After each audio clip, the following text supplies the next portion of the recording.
Hey, fellow floaters. I am Maile Navarro, professional overthinker, accidental human antenna, and your tour guide through all of the things energy, healing, and real life after loss. It has been a little bit longer than it should have been, and no, Royce is not here today. He's actually got a real job making real money with a real lunch break. I know, total bummer. Meanwhile, I'm over here just trying to decode the repeating numbers and figure out if Earth is just one big long soul test run by the glitchy version of The Sims or hell on Earth. So it's just me today. I'm talking about signs, Pokémon, sharks that can't stop swimming, why your spiritual awakening probably started with a total breakdown, and what it means when your dead kid starts training you like you're in some sort of cosmic video game, except instead of XP points, you're earning the right to never have to come back to this hellhole again. This is not the episode that you want to half listen to while you're folding laundry. This is the one that you play while you're spiraling and need a reason to laugh, to cry, to yell at your spirit guides, and still leave feeling like maybe you're not crazy after all.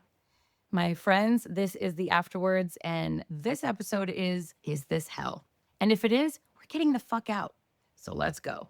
First of all, let's look at the evidence, okay? We are born, we cry, we poop, and then we have to learn everything, like how to spell Wednesday? Which, wait, to this day, let's be honest, it's clearly spelled Wednesday, and it's spelled wrong. But gaslighting is one of Earth's favorite pastimes, and then we die. Usually after working ourselves into the ground and still not being able to afford the guacamole at Chipotle. How is that not hell? I mean, just think about the design flaws. Who thought it was a good idea to give us soft baby skulls, no teeth, and then drop us into a world where we have to immediately figure out taxes, romantic attachment styles, and why the heck nobody replaces toilet paper in public bathrooms? Every single one of us is born naked, confused, and already in debt.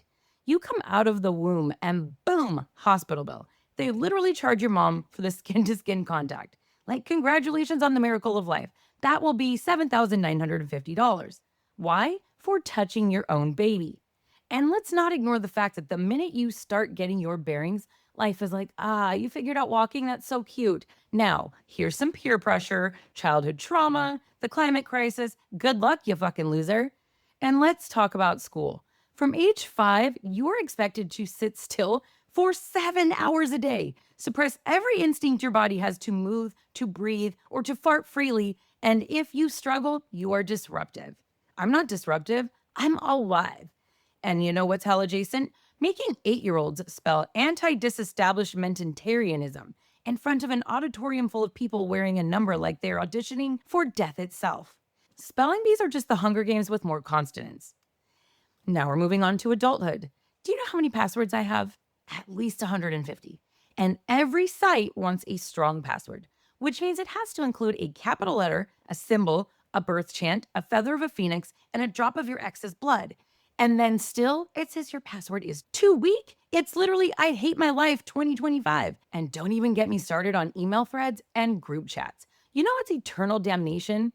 Group chats where people keep replying and all they say is, thanks, got it, little thumbs up in the corner. And suddenly, you're in notification purgatory, dying slowly, one notification at a time. That is not communication. That is a psychological operation designed by a demon with an MBA. And why is there always a Karen? Everywhere. I swear Karen is not a person. She's a position, like a boss level NPC. Karen gets fired and another one spawns with the same haircut and even worse customer service rage. It's like Hydra. You cut one off and 3 more show up demanding to speak to your soul manager. Speaking of which, who even is the soul manager? Is there like a celestial call center where some dude named Brad with angel wings and a vape pen is in charge of routing my prayers? I call and Brad says, thank you for contacting Divine Assistance. Your call is very important to us. Please hold while we ignore your manifestation requests from 2018. Like, where is the HR department for this lifetime? Huh? Where's the complaint box for whatever glitch made me get my period on vacation again? Or the day I spilled coffee down my shirt 5 minutes before the first job interview I've had in 10 years. Or when my child projectile vomited in Target and the cashier made me clean it. Let's talk about romance. You date people with abandonment issues, childhood wounds, or a deep belief that they are God's gift to women because one girl in high school told them that they were really good in bed. She lied. You were in high school. You pour your heart into these relationships, and what do you get back? Ghosted, left unread, breadcrumbed, or worse, emotionally manipulated into thinking that you are the problem because they don't believe in therapy. Oh, but don't worry. If you finally do find someone you love, life's like, cool. Let me test your entire nervous system by throwing in job loss, joint taxes, and maybe a couple of infertility issues, just for fun. And can we talk about gaslighting from the universe? I swear that Earth is run by passive-aggressive landlords. I'm going to tell you how it goes in my world. If you ask for a sign, hey, universe, show me a sign if this is the relationship I'm supposed to stay in, the universe sends me back a fire, a flood, and 3 red flags with actual skulls on them.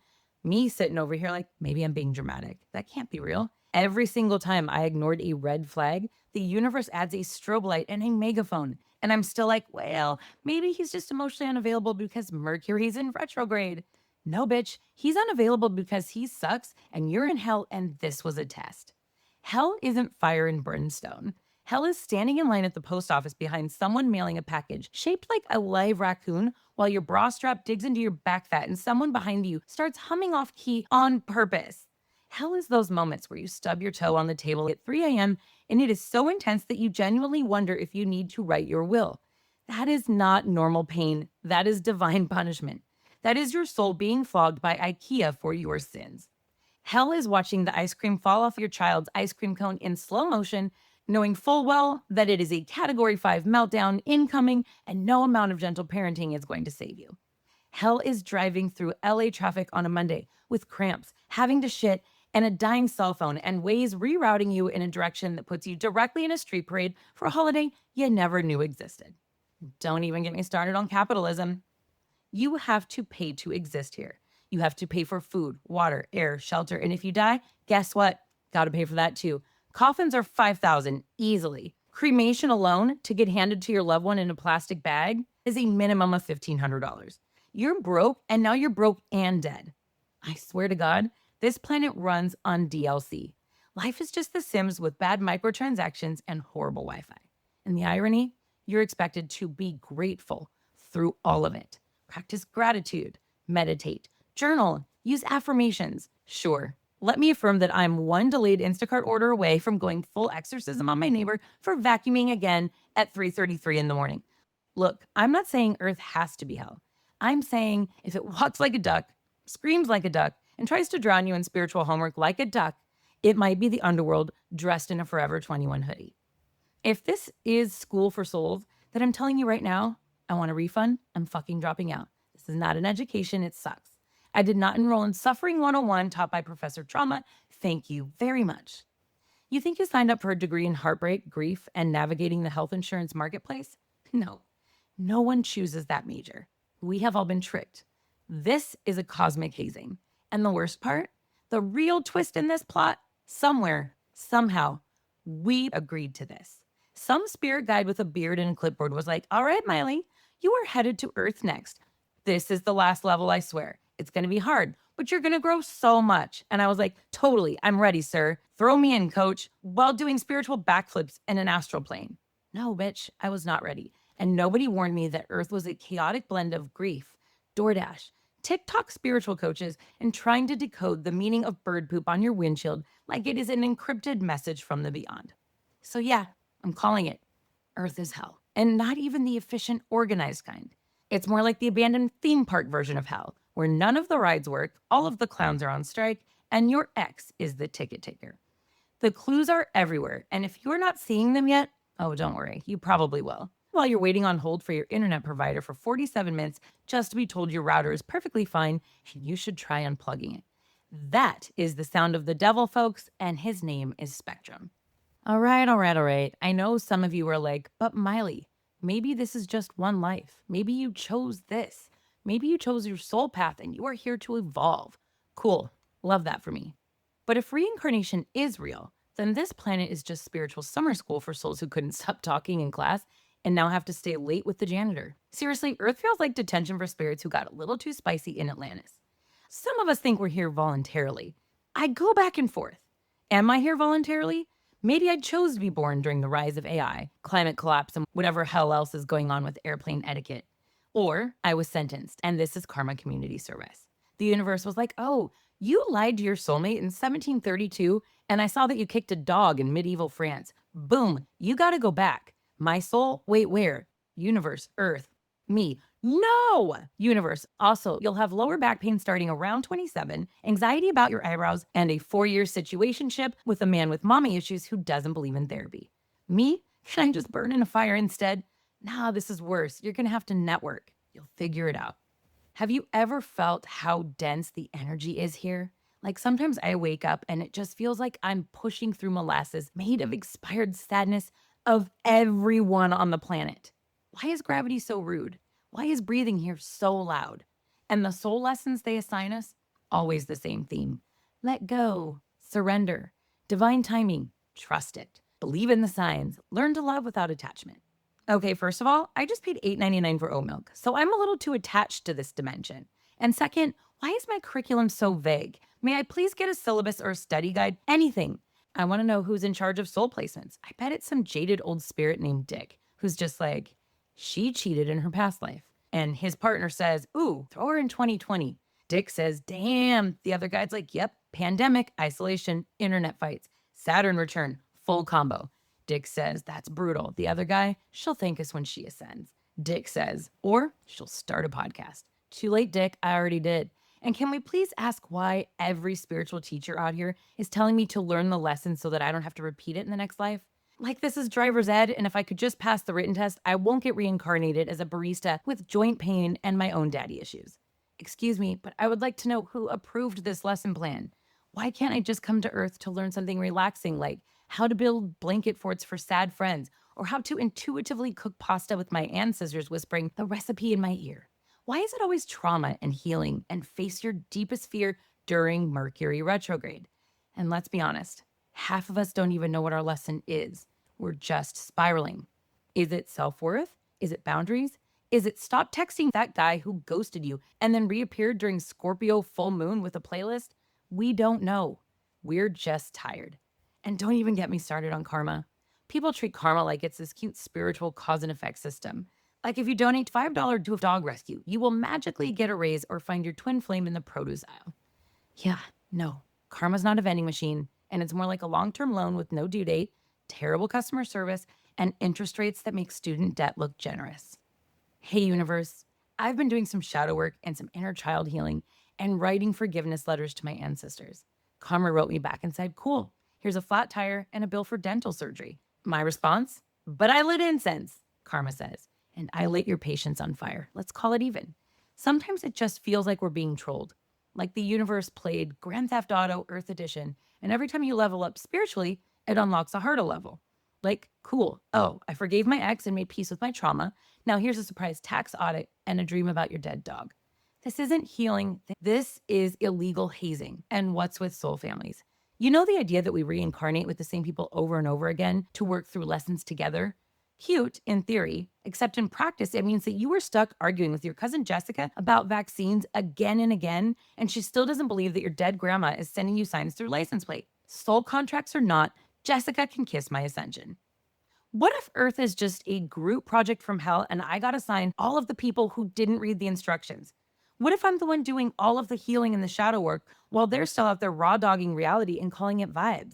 And honestly, if Earth isn't hell, then why don't we remember anything from before we got here? Like you dropped me off in the middle of an actual dumpster fire, tell me to learn my soul lessons, but you wiped my memory first? That's like handing me a Rubik's Cube and blindfolding me. Then you're judging me when I cry or can't finish it. How about a few hints? A little cosmic postcard? A little pop-up alert when I'm about to meet someone who's karmically required to wreck my nervous system. Just a quick, hey babe, this man's a soul catalyst, not a husband. Do proceed with caution. Oh, and grab a box of tissue. But no, we get nothing. I have to decode everything through angel numbers, bird behavior, and suspiciously timed Taylor Swift lyrics. And honestly, if it weren't for synchronicities, I'd be in a straitjacket by now. I mean, if I have to reincarnate, can I at least pick a better scenario next time? Like, let me be a sea turtle. They just vibe and eat jellyfish, and they banned straws for them. No taxes, no skincare routines, and no emotionally avoidant situationships with sentient trauma responses in human skin. I would rather reincarnate as a haunted Roomba than do another lifetime here where my credit score matters more than my emotional intelligence. At this point, I don't even give a fuck about enlightenment. I just want my Wi-Fi to work and a nap. Look, I get it. Soul growth is important because learning is sacred. But there is a difference between evolution and cosmic bullying. And there is no reason that I should be unpacking childhood trauma, paying rent, surviving the pandemic, dodging toxic friendships, healing my womb space, and trying to eat enough protein all in the same week while also avoiding gluten. And while we're at it, if this really is the school for souls, can somebody please explain to me why the school lunch is only hot Cheetos and iced coffee? Where is the nourishment? Where is the magic? And why do I have to fight so hard just to feel safe? This isn't a spiritual awakening. It is a scavenger hunt with bad lighting and no map. And every time I think I found the answer, the universe is like, oh, sorry, that was just another ego test. Try again. So yeah, maybe reincarnation is real. I'd be fine with that. But if it is, then Earth is definitely the school they send you to when you failed. This is Spiritual Summer School, a karma rehab, a remedial reality show for souls who still think chaos is a personality trait. And I'm here again, just trying to pass, trying to ascend, trying to remember who I am without losing my mind in a Target parking lot. And you know what? Maybe I'm learning, but if I have to come back here one more time, I'm bringing back snacks, better boundaries, and at least one superpower, because this has got to be a joke. I refuse to be the punchline again. Just when you think the system can't get any messier, boom, enter the rest of humanity. Look, I could almost get behind Earth not being hell if it weren't for the fact that people are out here actively choosing to be assholes. Like, no one forced you to honk at that elderly woman in the Trader Joe's parking lot because she didn't move fast enough. Nobody held a gun to your head and said, hey, you know what would really heal your inner child? Berating a Starbucks barista at 7:46 a.m. because your oat milk foam wasn't foamy enough. Nah, bro, that was a choice. And at this point, I'm convinced that a lot of people out here are just chaos agents in human skin suits. Spiritual gremlins with bad Yelp reviews. Professional buzzkills reincarnated solely to fuck up my nervous system. And they are everywhere. Schools, airports, birthday parties, online forums about almond milk. They're in HOA meetings and Facebook groups and on PTA boards with signs in the yard that say be kind, but would happily tackle a third grader over a dodgeball rule. It's giving demon intern. It's giving I failed the empathy course and now I'm here to project that onto Earth's general population. Like the math isn't mathing. You're telling me that we all allegedly came here for love, growth, and spiritual evolution, but then Brenda from HR is out here treating her dog better than she treats the guy bagging her groceries. No. That's not enlightenment. That is hell in Lululemon. Can we talk about social media? Because if the algorithm is a reflection of our collective soul, then I am genuinely concerned. There are literal accounts dedicated to making fun of grieving people. People on TikTok using dead parents as punchlines for clout. Twitter beefs that go viral over sandwich opinions. Full-grown adults getting into online fights about whether toddlers should wear shoes in public. Like, this cannot be real. This can't be a simulation designed by a loving creator. This is chaos from a sleep-deprived archangel who gave up on quality control. And let's not even start on people during a crisis. Oh, there's a hurricane coming? Cue the hoarders. Cue the people who buy 87 packs of bottled water, 3 pallets of ramen, and 300 rolls of toilet paper while side-eyeing a single mom who's just trying to grab 2 frozen pizzas and get the hell out before her kid throws a tantrum on aisle 5. Or you've got that one guy in the comment section of every tragic news story who says, well, statistically speaking, or this wouldn't happen if people just made better choices. Yo, bro, we're talking about a mom who lost her kid. Maybe take a seat and offer some empathy instead of just quoting Jordan Peterson in a death thread. What is that? Why are people so allergic to kindness? It is free. It is literally the only thing you can get for free. You can smile at someone and actually not die. You can let someone merge on the freeway and still get to your destination. You can keep scrolling without leaving a single comment that sounds like Satan's diary entry. But no, that might be too easy. Instead, we get gym bros who scream at teenage employees. We get women tearing other women down and parenting forums like it's a gladiator arena.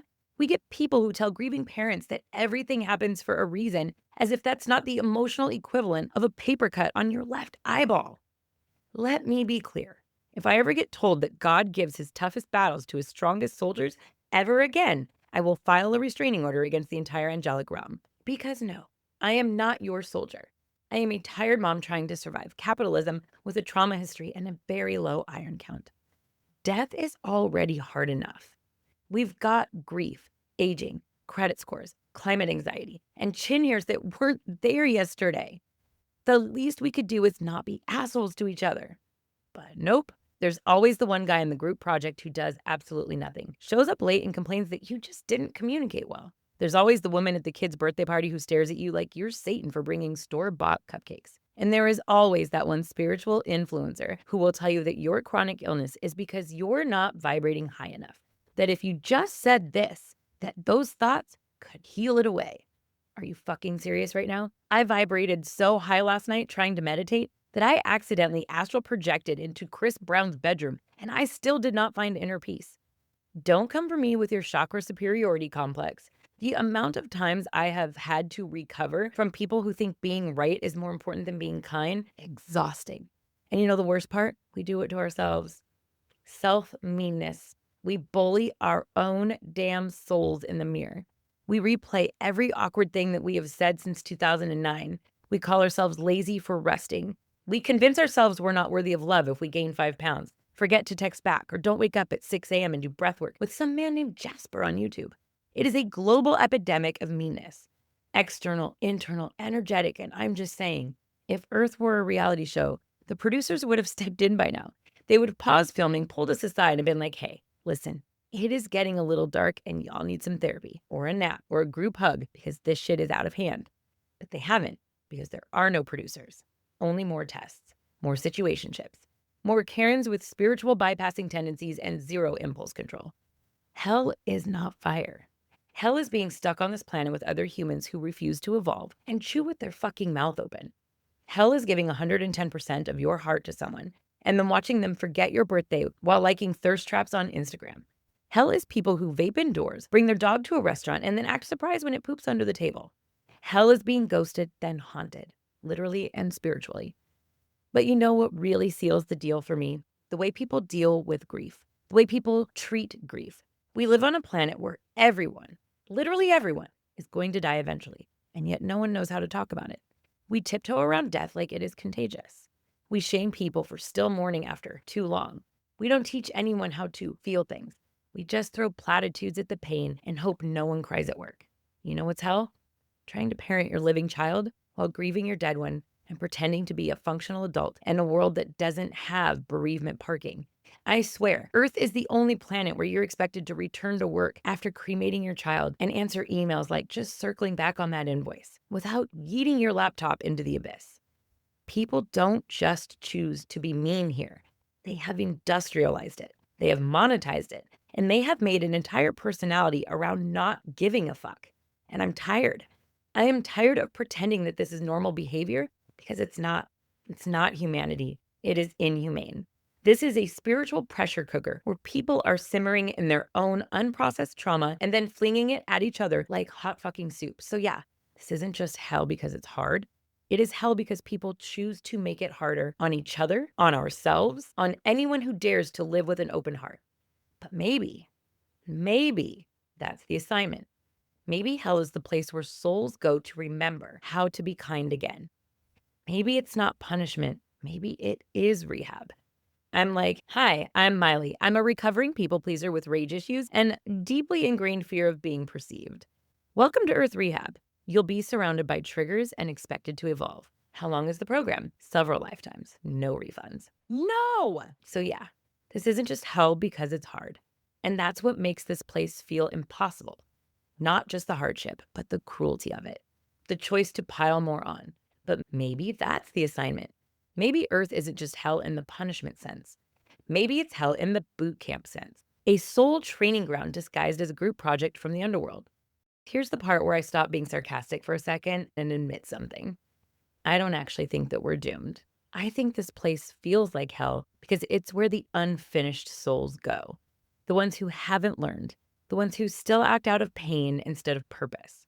The ones who are scared to evolve because ego feels safer than freedom. But I also believe deeply in my bones that once you do learn, Once you face yourself and you stop running, once you stop choosing cruelty because kindness feels too vulnerable, once you break your own generational loop and stop outsourcing your healing to everyone who hurt you, you will level up and you don't have to come back. You do not have to keep doing this over and over like some spiritual Groundhog Day. You graduate. Maybe that's what ascension really is. Not floating into the clouds and turning into a ball of light, although that would be super freaking cool. Maybe it's simply this. I learned what I came here to learn. I remembered who I am. I made it through the mess, and I still chose love. Maybe Earth is the last stop before you finally don't need Earth anymore. So yeah, this might be hell, but it's also where angels go to get their wings. And I don't know about you, but I'm not trying to enroll in Earth 101 again. I want to pass this time. I am determined to level up. I want to walk out of this simulation knowing I did what I came here to do, even if I had to cry, to scream, to spiral, heal, forgive, and grow my way through it. Hell or not, I'm getting the fuck out of here with extra credit. All right, so I have established that I think that Earth might be hell, or at least like purgatory with Wi-Fi and student loans. But here's where it gets weird and honestly beautiful. If this is hell, then how do you explain the proof? Because the signs I've gotten since Kingston passed are too good. Like, he didn't just send butterflies and heart-shaped clouds. No shade to the butterflies, but my kid has style. He sends flickering lights across the entire house like I am living in the intro of a horror movie. He has turned on my laptop in the middle of the night to play a Matt Fraser video through YouTube, which I never use. And the video literally says, when you question the signs, you're basically stamping a letter to your loved one and sending it back to the other side, return to sender. I'm sorry, what? Like, sorry, I needed a little more confirmation, Kingston. Maybe you could have sent a Venmo alert instead of almost making me pee myself at 3 a.m. But even scarier than haunted electronics is this undeniable truth.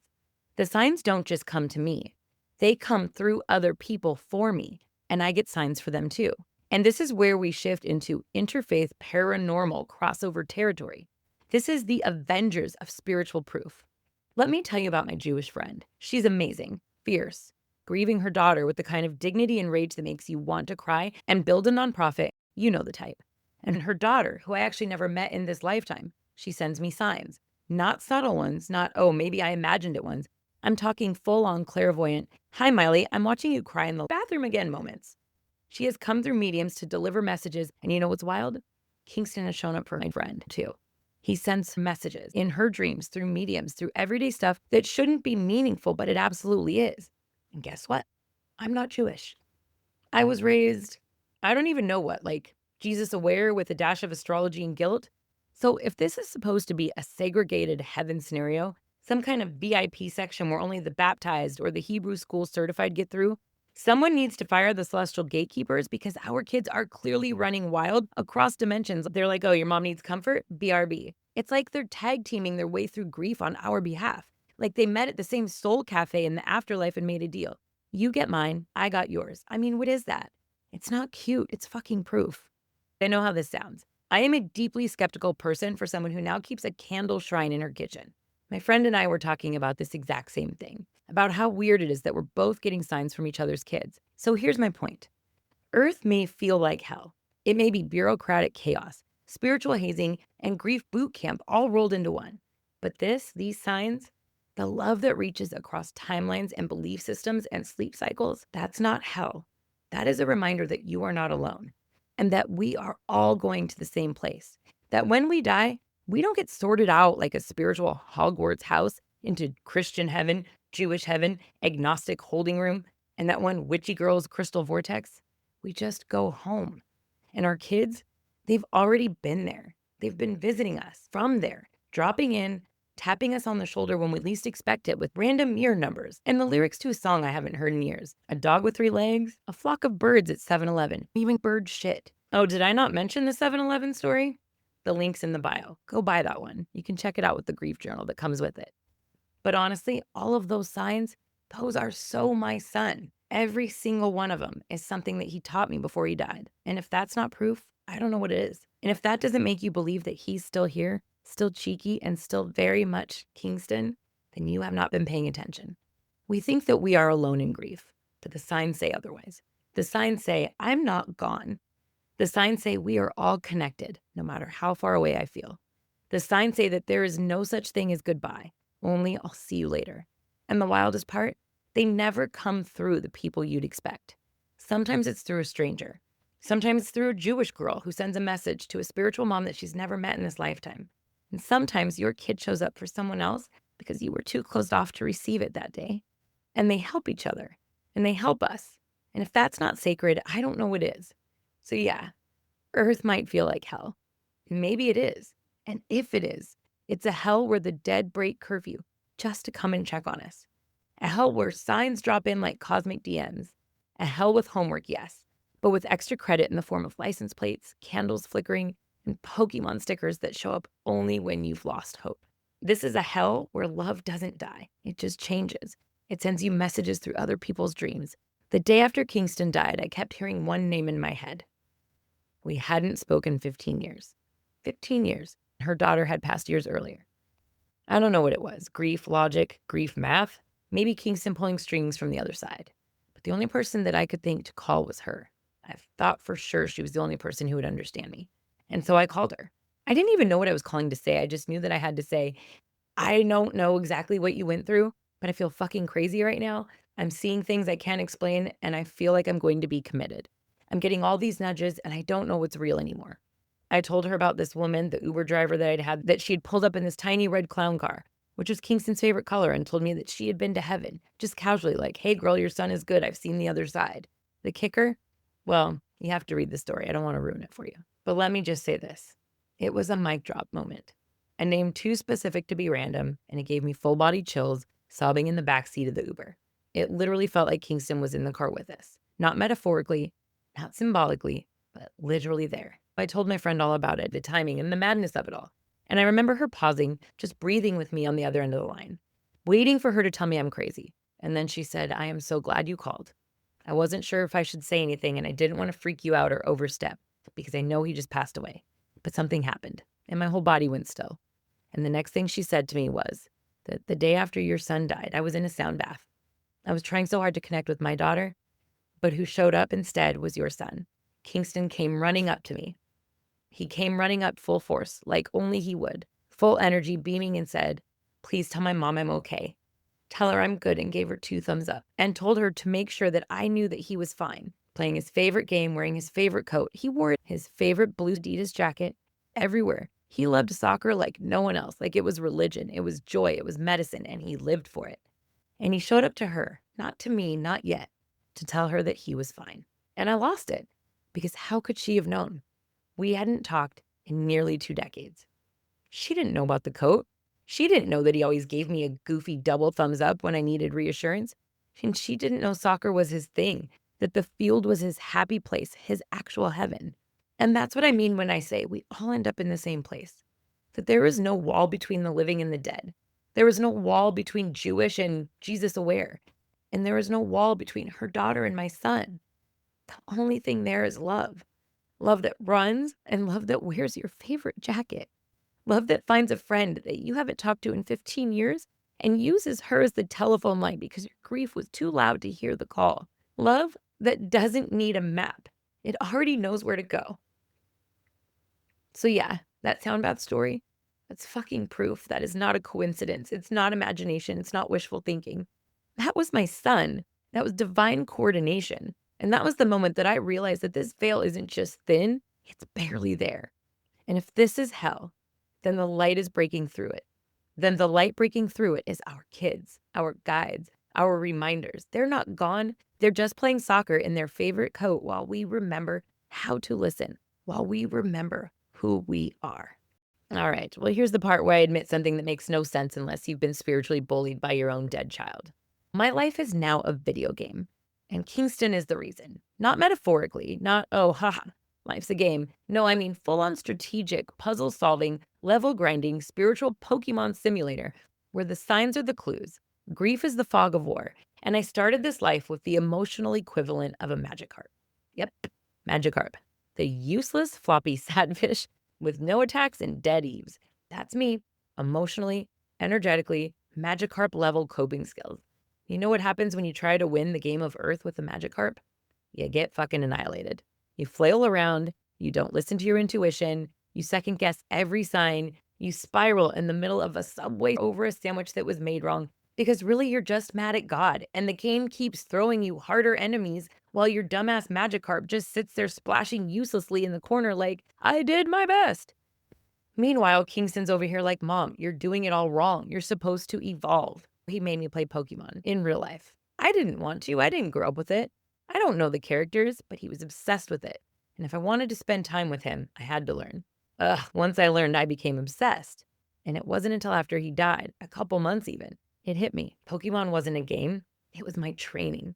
Pokemon was literally the blueprint for how his signs would work, how soul growth works, how karma was going to work, how connection works, and how healing for me was going to work. Because here's what they don't tell you when you're out here trying to just trust the universe and to raise your vibration. You don't get the good signs until you earn them.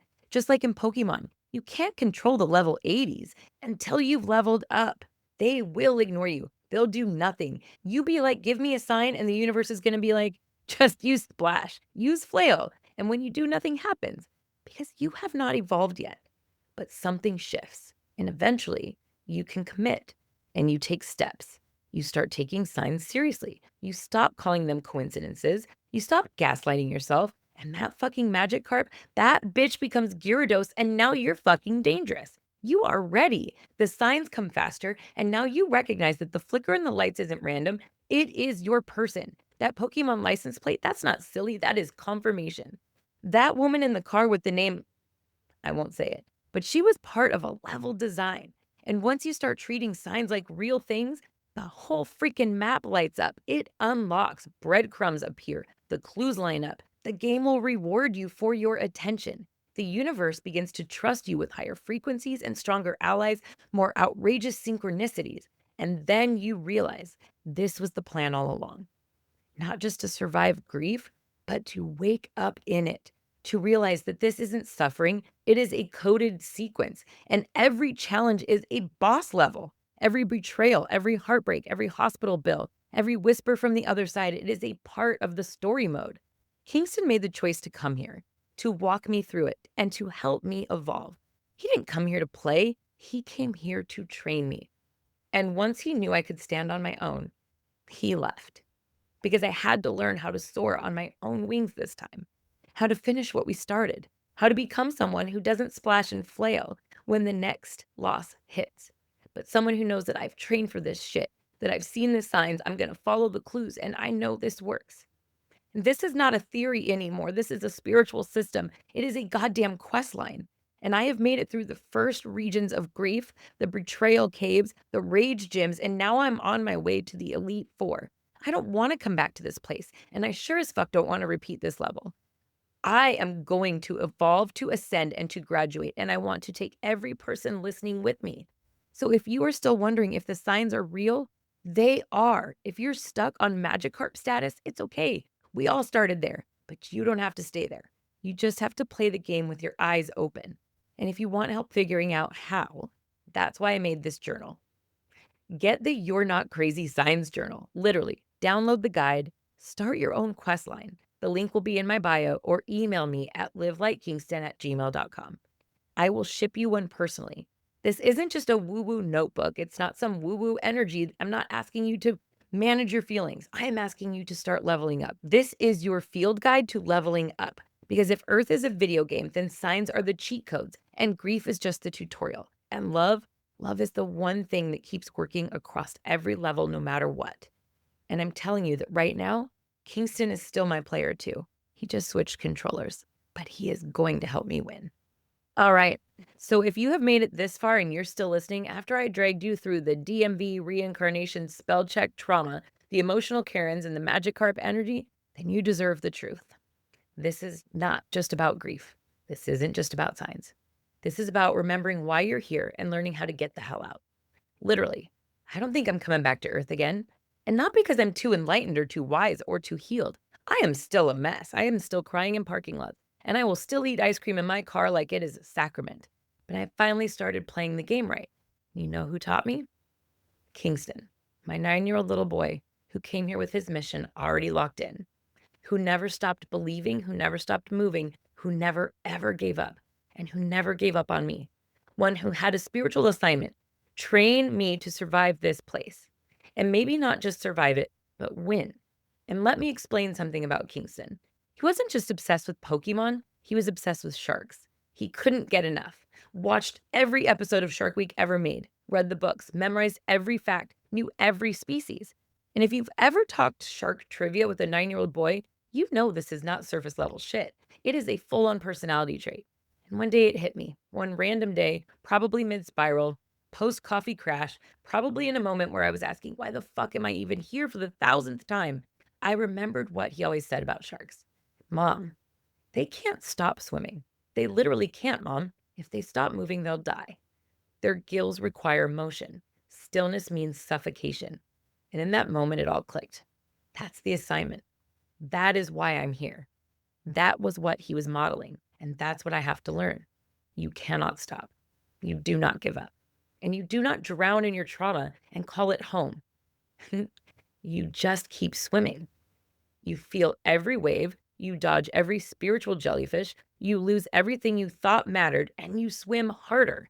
You be the shark, and you go back out there and you remind people that you are a fucking shark, because this is life. You got to go out there and be the shark, because if you stop moving in this life, if you stop evolving, you stop listening, you stop decoding the signs, and stop trusting the part of you that knows this shit is real, you will drown. You will spiritually flatline. You will fall back asleep. You will stay in the loop, and you will reincarnate again and again and again for rounds and rounds of tests that you have already taken. And I don't know about you, but I'm not trying to come back here and relearn how to pay rent, get ghosted by some dude named Daniel. I am done. This is the lifetime where I wake up, where I listen, where I stop Magikarping around on the ground and start moving through that game like a motherfucking Gyarados. This is the lifetime where I stop calling signs a coincidence and I start calling them what they really are: GPS, the cheat codes, the breadcrumbs to lead me out of the fire. Kingston did not come here just to teach me Pokemon because it was cute. He didn't love sharks because they were trendy. He was showing me through symbols and stories, through gameplay, how to survive my hell. This isn't hypothetical, this is lived. This is real. And if you're still stuck in your own loop right now, feeling crazy, doubting what you feel, brushing off the signs, wondering why the universe is so quiet, then this is your cue. It's not silent. You're just not writing it down. That's why I made the journal. Not to be inspirational, not to be cute, but because I was spiraling so badly that I needed a place to track the proof, to remind myself that this was real when I started to question it again and again. The repeating numbers, the dreams, names, the exact timing of all of it, songs that hit like direct messages, strangers who know too much, the child who shows up in someone else's sound bath with a soccer ball and your favorite memory. This is not your imagination. This is connection, spiritual intelligence, energetic literacy, soul communication. But you've got to document it, decode it, hold it, and train for it. So if you're ready to stop second guessing yourself and to start tracking the signs, go download the journal. It's called the You're Not Crazy, You're Connected, a spiritual survival guide for grieving people. And it is exactly that, a validating sacred space to write it down, break the pattern, and realize that you're not broken. You are leveling up. Download it instantly and print it at home, or order the printed copy. Everything you're looking for: the journal, the book, the podcast, the links to all of our social media, all of the proof. You can find that all in one place at theafterwords.co. That's like the words you say after. Stream the podcast wherever you pretend to be productive. Turn on those notifications. Do subscribe. Bonus content is dropping soon. You'll get guided meditations, sign breakdowns, and behind-the-scenes stories that I have not shared anywhere else. And don't forget, I did write a picture book called Suma's Magical Balloon. It is about love, loss, and learning to let go. I wrote it for kids, but really it's for anyone who's still trying to figure out how to say goodbye without losing the connection. Find that on Amazon.com right now, or email me at livelikekingston@gmail.com, and I'll send it to you directly for $12 plus shipping. It saves you the markup.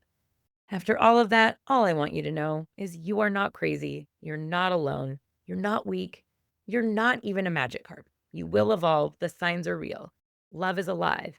And this place, yeah, it might be hell, but you don't have to be stuck in it. So go be the shark. Keep moving. Write it down. Say yes to the signs and follow the clues. Kingston is still sending cheat codes. He's flickering the lights and helping us find a way through the dark. So finish the level and beat the fucking game.